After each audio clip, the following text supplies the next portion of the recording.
In window cleaning, every job is different. Each job calls for different types of ladders, equipment, tools, chemicals, etc. How can we get all this stuff on our work truck in an organized way so that it's easily accessible? Let's start with the tool bucket. Do you sometimes find it difficult to find that small squeegee in your bucket when you have a lot of squeegees there?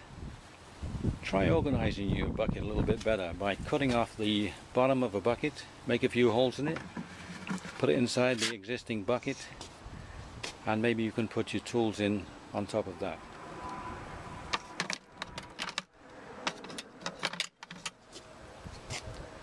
There, that should make it easier to find the small ones, right?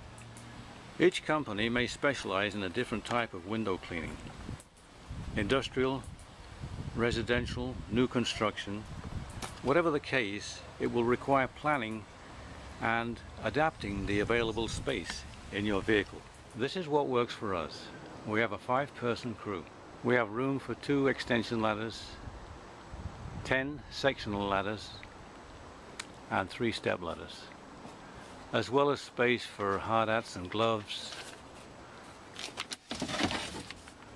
various chemicals, and ladder accessories.